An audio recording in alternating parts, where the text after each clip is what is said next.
Subscribe చేసుకోండి. First వచ్చేసి SIP అంటే ఏంటో తెలుసుకుందాం. ఎస్ఐపి అంటే సిస్టమాటిక్ ఇన్వెస్ట్మెంట్ ప్లాన్.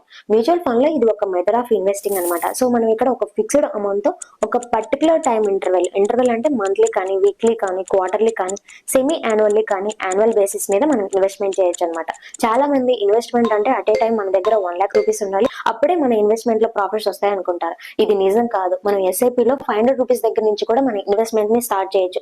కొన్ని మ్యూచువల్ ఫండ్ కంపెనీస్ అయితే ఇంకా ఈవెన్ 100 రూపీస్ తో కూడా ఎస్ఐపి ని స్టార్ట్ చేయడానికి ఛాన్సెస్ ఇస్తున్నాయి. సో ఎవరైతే చిన్న చిన్న అమౌంట్ తో రెగ్యులర్ గా ఇన్వెస్ట్ చేయాలనుకునే వాళ్ళకి ఎస్ఐపి బెస్ట్ ఆప్షన్. ఎందుకంటే లాంగ్ టర్మ్ వెల్త్ క్రియేషన్ కోసం ఇది చాలా ఉపయోగపడుతుంది. అలాగే ఎస్ఐపి ఎలా వర్క్ చేస్తుందో చూసుకున్నట్లయితే ఇంకా ఫస్ట్ వచ్చేసి మీ ఫైనాన్షియల్ సిచ్యువేషన్ ని బట్టి, అలాగే మీ ఫైనాన్షియల్ కంఫర్ట్ ని బట్టి మంత్లీ ఎంత అమౌంట్ ఇన్వెస్ట్ చేయాలనుకుంటున్నారో డిసైడ్ చేసుకోండి. సెకండ్ వచ్చేసి మ్యూచువల్ ఫండ్ లో ఇన్వెస్ట్ చేయాలంటే కనుక KYC mandatory. So mutual fund platforms like grow app కానీ, జీరోదా కాయిన్ కానీ, లేకపోతే పేటిఎం మనీ యాప్ ద్వారా కానీ మీరు